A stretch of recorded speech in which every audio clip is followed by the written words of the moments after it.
Salut mon ami astrophile. Alors, tu as remarqué comme depuis fin février, le monde s'est accéléré? Éclipse en Verseau, conjonction Saturne-Neptune sur le premier degré du Bélier, puis entrée d'Uranus en Gémeaux le mois dernier, et hop, avance rapide. C'est comme si l'histoire nous avait soudainement sorti d'une forme de normalité sédative et rassurante pour nous propulser en marche forcée vers l'avènement d'un nouvel ordre mondial au contour encore aussi flou que le brouillard neptunien. Alors, face à la complexité de ce monde en pleine déconfiture, je te propose de regarder ensemble ce qui se passe dans le ciel, parce que ça nous raconte beaucoup de choses très pertinentes pour nous aider à mieux comprendre ce qui se trame ici-bas et mieux cerner le chemin que notre monde cabossé pourrait prendre dès cet été. Parce qu'astrologiquement parlant, 2026 n'est certainement pas une année comme les autres. Regarde cette carte du ciel qui nous montre un aspect qui représente la toile de fond de toute cette année 2026. Tu vois ce parfait triangle entre Uranus en Gémeaux, Pluton en Verseau et Neptune en Bélier. Ces trois planètes transsaturniennes sont étroitement reliées entre elles depuis un sacré bon moment, et comme ce sont les trois planètes les plus lentes de notre système solaire, ce sont aussi celles qui ont le plus d'impact sur le plan collectif. Alors déjà, pour rappeler ce que représentent ces trois grands acteurs célestes qui communiquent entre eux tout au long de cette année 2026, il faut savoir qu'en astrologie mondiale, Uranus est associé au bouleversement, aux révolutions, aux changements soudains et inattendus. Et en termes élémentaires, Uranus, c'est aussi l'uranium élémentaire, mon cher Watson. Neptune représente les idéologies, les religions, la confusion, le milieu maritime et les hydrocarbures. Et Pluton représente les crises, la destruction de l'ancien pour permettre la renaissance et l'émergence du nouveau, et il est aussi associé à l'atome et au plutonium.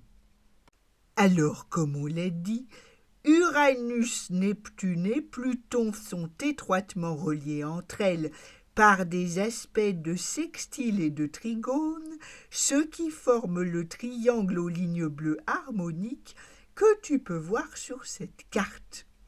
Ça veut dire que ces trois planètes et leurs énergies dialoguent entre elles, c'est comme si elles conspiraient à la refonte totale de notre système. Pétrole, hydrocarbures, conflits en mer, idéologie, religion, uranium enrichi. Tu vois comme toutes ces thématiques réunies sont passées au premier plan des préoccupations mondiales en seulement quelques mois. Alors, tu vas me dire, mais enfin Saul, puisque les aspects célestes entre Uranus, Neptune et Pluton ne sont que sextiles, trigones et lignes bleues harmoniques, comment diable se fait-il que notre monde parte autant en cacahuète depuis la conjonction Saturne-Neptune de fin février? Question pertinente que je te remercie d'avoir posée, parce que oui, a priori, sextile plus trigone, ce sont des aspects harmonieux, ça veut dire que les planètes communiquent bien entre elles, à tel point que certains astrologues ont baptisé ce triangle Uranus-Pluton-Neptune le triangle du renouveau. Alors ça, c'est très beau, mais vu la teneur énergétique de ces planètes, avant d'arriver au renouveau, eh bien, il faut d'abord pouvoir harmoniser le chaos. Comme on peut rarement faire du neuf sans détruire l'ancien, et comme l'histoire nous a aussi enseigné qu'il n'y a généralement pas de renaissance sans passer au préalable par des phases de crise et de grands bouleversements, eh bien ce triangle qui porte en lui des énergies de bouleversement, de transformation et de possibilité de concrétiser un nouvel idéal de société, fait parfaitement écho à ce qui se joue cette année sur le plan collectif.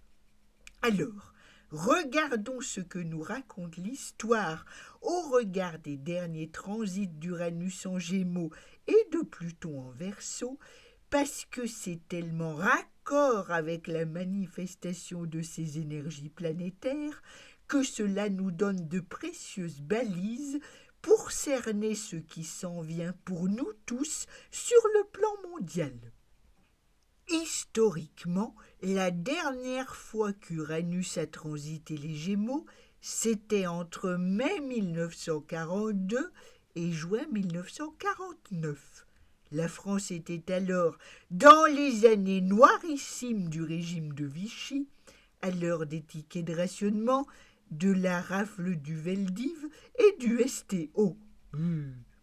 Autant de mesures liberticides et génocidaires qui ont provoqué le grand réveil de la population française, parce qu'en 1942, bon nombre de jeunes requis du STO ont préféré prendre le maquis, ce qui a considérablement renforcé la résistance. Le 6 juin 1944, à l'heure du débarquement, Uranus était à 9 degrés des Gémeaux, conjoint à Vénus et sextile à une conjonction Mars-Pluton dans le signe du Lion. D'ailleurs, si on observe la carte du ciel, au moment du débarquement, on peut remarquer qu'il y avait aussi en juin 1944 un triangle mineur Uranus-Pluton-Neptune. Et quel était le nom de code du débarquement de Normandie ? Eh bien, c'était précisément l'opération Neptune. Un nom de code fort bien choisi au regard de ce triangle céleste, d'autant que Neptune était alors en balance, le signe de la justice et des alliances. D'ailleurs, c'est très intéressant de noter qu'entre le triangle mineur de 1944 et celui de cette année 2026, Pluton et Neptune sont positionnés au début de deux signes exactement opposés. On est dans l'axe Lion-Verseau pour Pluton et dans l'axe Bélier-Balance pour Neptune. Et donc, Uranus est en Gémeaux dans les deux configurations. Et en juin 1944, cet Uranus en Gémeaux a donc bien honoré ses puissantes énergies libératrices. Et puis en Gémeaux, ça nous a donc débarrassés de l'occupation voisine.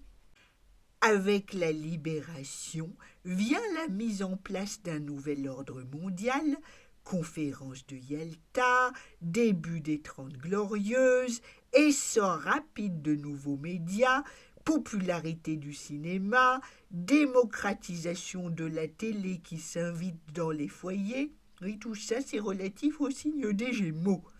Mais aussi, avec l'entrée dans la guerre froide et l'ère du nucléaire, Uranus a fait un autre job. Les 9 et 6 août 1945, Uranus est à 16 degrés des Gémeaux, non loin de Mars à 9 degrés des Gémeaux, en parfait sextile à Pluton, lorsque les bombes atomiques tombent sur Hiroshima et Nagasaki.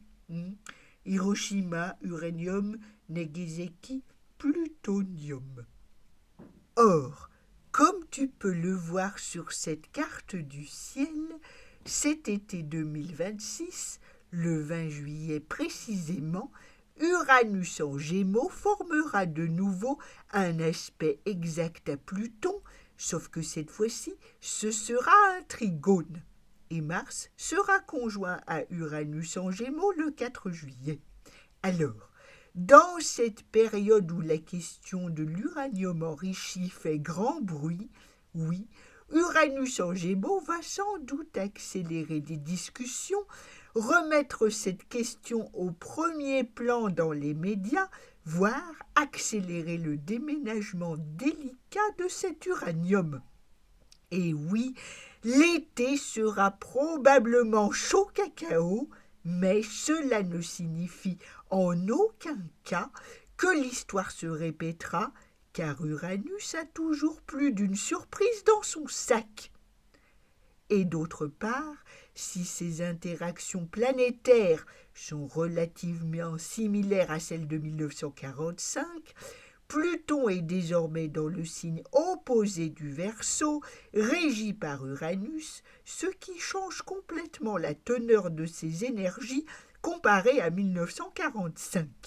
Et puis, dans le grand bal cosmique de ce 20 juillet, Neptune et Jupiter seront aussi de la partie, puisqu'on aura un alignement exceptionnel, Neptune, Jupiter, Uranus, Pluton, tous positionnés à 4 degrés dans des signes d'air et de feu. Cette extraordinaire figure de baquet céleste qui se formera entre ces 4 planètes sociales et collectives ne dit donc pas que l'histoire va se répéter, avec l'opposition Jupiter-Pluton tendue comme un fil entre les 2 hémisphères. Il s'agira plutôt d'un moment de bascule. Cette figure nous montre que tout ce qui a commencé à se tramer depuis fin février atteindra probablement son paroxysme cet été. Et à partir de là, c'est comme si le ciel nous proposait d'écrire sur une page vierge, parce que de l'autre côté de l'hémisphère, tout est vide, tout est à écrire et à réinventer.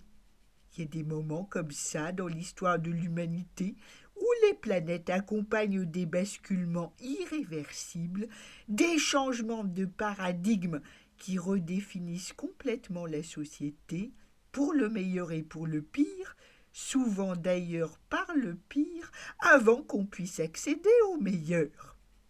Alors, pour finir cette mise en parallèle du ciel de 2026 avec ces grands moments historiques, rappelons aussi ce que nous a valu le dernier transit de Pluton dans le signe de liberté et d'indépendance du Verseau.